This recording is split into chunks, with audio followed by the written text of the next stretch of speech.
Awareness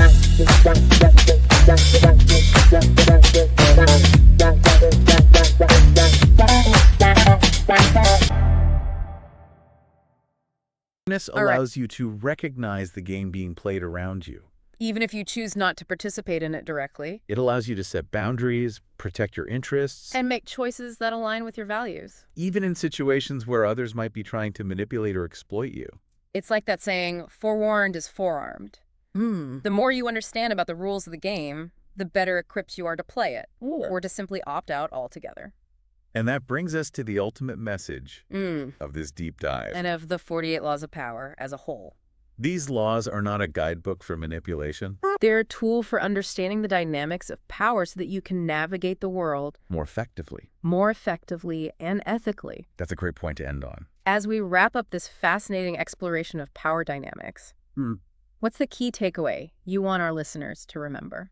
I'd say this power is a neutral force. Oh, okay. It can be used for good or for evil, For creation. for creation or for destruction. The choice is always ours. By understanding the laws of power, we can choose to wield it consciously, Ethically. ethically, and with a genuine desire to create a better world. Beautifully said. So deep divers, as you go out into the world, remember that you are not just pawns in someone else's game. You are powerful beings. You are powerful beings capable of shaping your own destinies and influencing the world around you. Use your knowledge wisely. Act with intention. And never underestimate your own power to create positive change. And remember, the journey of understanding power dynamics doesn't end with this deep dive. The 48 Laws of Power is a rich text full of insights and perspectives. That can continue to inform your choices and actions long after you've finished reading it. Well said. And with that, we'll wrap up this deep dive into the 48 Laws of Power. We hope you've enjoyed the journey, and we encourage you to continue exploring this fascinating, complex, And ultimately empowering world of power dynamics. Until next time. Until next time. Stay curious. Stay curious. Stay empowered. Stay empowered and keep diving deep. Okay, I'm still processing Law 48 being adaptable like water. It's a powerful image. This is a good one. But you mentioned it brings up an interesting point. Yeah, thinking about these laws, they can make you wonder about the folks who aren't even aware this whole game is going on. Are they just sitting ducks then? Yeah, or are they just... For the more strategic players. Yeah, for the more strategic players. Does Greene offer any insights into that? He does. Okay. In fact, Law 10, infection. Avoid the unhappy and unlucky. Okay. Speaks to this, though in a slightly roundabout way. Okay, so Greene's point isn't about literally avoiding people who are down on their luck. No, it's not about being callous or heartless. So it's more about recognizing that negativity can be contagious. If you're surrounded by negativity, it's going to impact your outlook, your decision-making, even your energy levels. Exactly. This makes me think of the saying, you are the average of the 5 people you spend the most time with. Choose those 5 people wisely. Choose them wisely. So it's shifting gears a little bit. Okay. We live in a world obsessed with image, right? Oh, absolutely. Image is everything. Does Greene address that? He does. Law 28, interaction with boldness, is all about making a strong impression. Okay, so it's not about being reckless. No, it's not about throwing caution to the wind. It's about projecting confidence, even if you're feeling a bit uncertain on the inside. It makes me think of Steve Jobs. Oh. Unveiling the first iPhone? There was this aura of boldness, of knowing he was presenting something game-changing. Yeah. Whether he had every detail ironed out behind the scenes is almost irrelevant. It's the presentation. That bold presentation created momentum. But boldness without substance is just empty showmanship, right? You nailed it. It's about taking calculated risks, stepping outside your comfort zone, and backing up your bold moves with competence and follow-through. Showing that you're not afraid to seize opportunities. Okay, so confidence and boldness are important. But so is knowing your audience. Oh, absolutely. Not everyone reacts the same way to a strong personality. That's where Law 19 comes in. Okay. Know who you're dealing with. Do not offend the wrong person. Especially in today's world. Yeah. Where everyone has a platform and a voice. And everyone's ready to pounce on a misstep. It feels like it's easier than ever to accidentally step on someone's toes. It's like navigating a minefield. Right. You don't want to censor yourself or become a pushover. Right. But this law highlights the importance of understanding the motivations and sensitivities of the people you're interacting with. So it's about being strategic in your communication. Absolutely. Choosing your battles wisely. Knowing when to assert yourself, when to exercise diplomacy. And when to just walk away from a potentially explosive situation. Basically, choose your battles wisely. But speaking of strategy, Yeah. that brings us to Law 23. Okay. Concentrate your forces. I'm already feeling a little scattered just thinking about all these laws. Yeah, maybe a lot. How do we concentrate our forces in a world that's pulling us in a million different directions? Greene's point is that spreading yourself too thin leads to mediocrity. Think of a chef trying to cook 100 dishes at once. Oh, yeah. Something's gonna get burned. Something's going to get burned. So the key is to identify your priorities. Say no to distractions. Channel your energy. Channel your energy into what truly matters. Laser focus. Laser focus. It's about recognizing that true power comes from focus. From directing your efforts toward a single point of impact. Impact over busyness. Quality over quantity. Yeah. And that's a lesson that applies to every aspect of life, from our careers to our personal goals. To even just how we spend our time and energy. Absolutely. But, speaking of channeling energy and focus, there's one law I find particularly intriguing and a little bit challenging personally. Oh, which one? Law 4. Always say less than necessary. That is an interesting one. Especially in a world where everyone seems to be shouting for attention. What makes it challenging for you? Well, I'm someone who loves to dive deep into details, to explain everything thoroughly. But Greene's point here is that mystery creates intrigue. Right. That saying too much can dilute your impact. He uses the analogy of perfume. A little bit goes a long way. Too much, and it becomes overwhelming, even repulsive. It's about choosing your words carefully, leaving some things unsaid, and allowing people to fill in the blanks with their own imagination. So it's not about being secretive. It's about being strategic with your communication. Creating an aura of power through strategic silence. And sometimes the most powerful statements are the ones left unspoken. Okay, so we've talked about navigating social dynamics, Being bold. knowing your audience, Focusing your energy. and even the power of silence. But what about building alliances and creating a loyal following? That's where things get really fascinating and perhaps a bit controversial. Tell me more. Law 27. Play on people's need to believe to create a cult-like following. Now, before you picture robes and chanting, Right. let's unpack what Greene really means here. He's not advocating for starting a cult. Because the word cult definitely raises some red flags. Yeah, understandably so. So what is he saying? His point is that people crave a sense of belonging, a shared belief system, something bigger than themselves to believe in.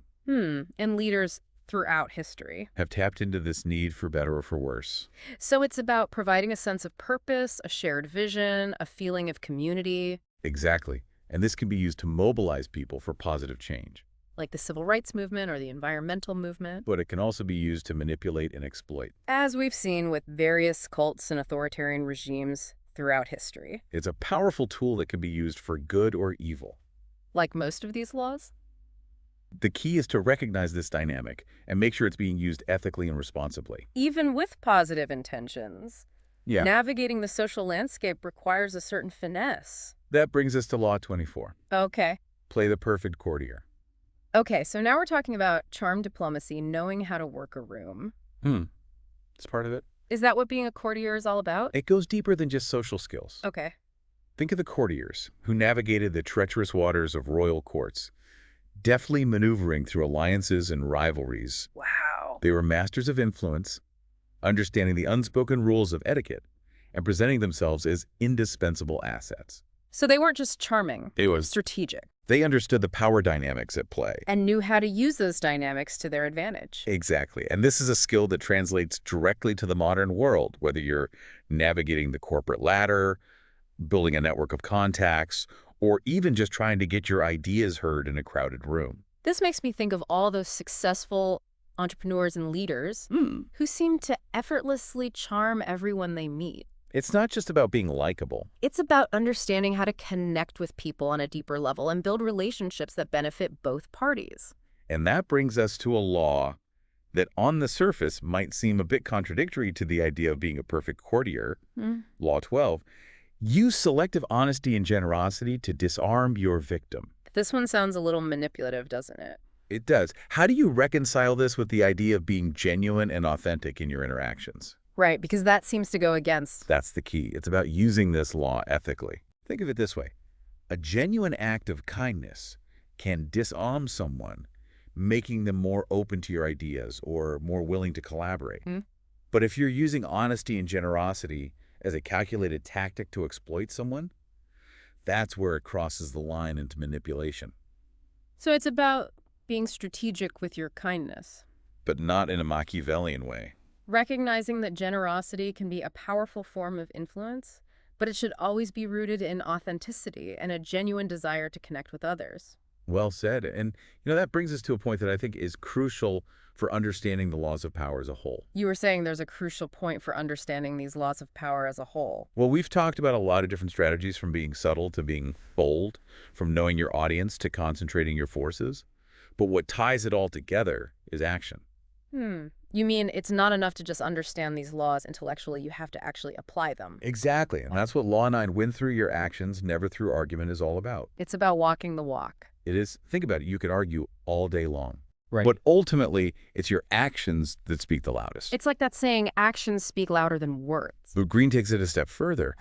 He's saying that actions are not just a reflection of your power. They're the source of it. It's about demonstrating your competence, your reliability, your value through what you do, not just what you say. Words can be persuasive, but actions are undeniable. This makes me think of leaders who inspire others not through grand speeches, but through their own example, their own hard work, their own willingness to roll up their sleeves and get things done. That's a great example. And this law also reminds us that sometimes the most effective way to counter someone who's trying to exert power over you is not to argue with them, but to simply act in a way that undermines their strategy. So it's about being strategic, not reactive. But what about those times when you need to step back to create some space to assert your own boundaries? There is a law for that. Is there? Okay, what is it? Law 16. Use absence to increase respect and honor. This one seems counterintuitive, right? You'd think that being present, being engaged, would make you more respected. You would think that being the reliable one, always available, would increase your value. Right. But Greene argues that constant availability can actually diminish your perceived value. Okay, so is he saying... Think about it. Something that's always available is rarely appreciated. Okay. But something that's scarce, that's sought after, Yeah. that's what people value. So it's like the old saying, absence makes the heart grow fonder. But in this context, it's not just about romantic relationships. Okay. It's about any situation where you're trying to establish your worth. So strategically withdrawing, creating a sense of scarcity, and making people crave your presence and appreciate your contributions more. Exactly. This makes me think of those leaders who are very selective about their public appearances or pronouncements.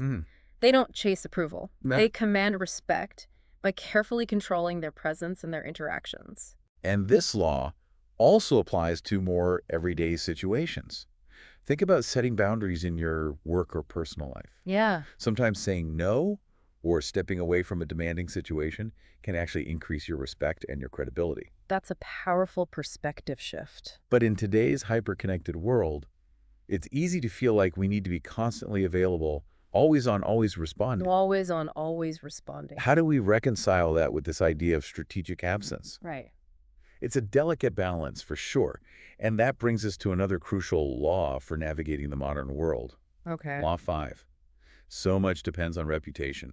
Guard it with your life. This one seems pretty straightforward. Your reputation is your most valuable asset, so don't do anything to damage it. It's not just about avoiding scandal or negative publicity. Okay, so it's more proactive. It's about actively cultivating a positive image and living up to the expectations that you set. Being mindful of your actions, your words, and the company you keep. Knowing that everything you do contributes to the perception others have of you. So it's about being intentional, not just reactive. You're consciously shaping the narrative that people tell about you.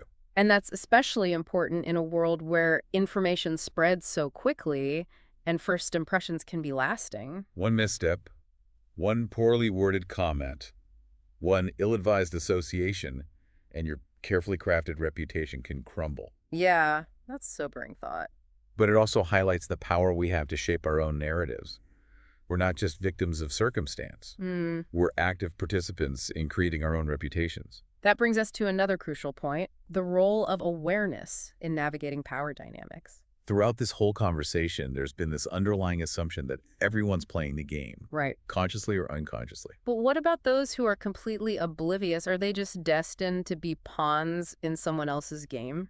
That's a question a lot of people have after reading the 48 Laws of Power. Hmm. And the answer is awareness is a huge part of the equation. Even if you choose not to actively play the power game. Understanding the dynamics at play gives you a huge advantage.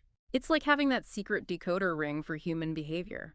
You can see the moves people are making even if they're not explicitly stating their intentions. Awareness allows you to recognize the game being played around you, even if you choose not to participate directly. It allows you to set boundaries, protect your interests, and make choices that align with your values, even in situations where others might be trying to manipulate or exploit you. It's like that saying, forewarned is forearmed. The more you understand about the rules of the game. The better equipped you are to play it or to simply opt out altogether. And that brings us to the ultimate message of this deep dive and of the 48 Laws of Power as a whole. These laws are not a guidebook for manipulation. Okay. They're a tool for understanding the dynamics of power so that you can navigate the world more effectively and ethically. That's a great point to end on as we wrap up this fascinating exploration of power dynamics. What's the one key takeaway you want our listeners to remember? I'd say this power is a neutral force. It can be used for good or for evil, for creation or for destruction. The choice is ours.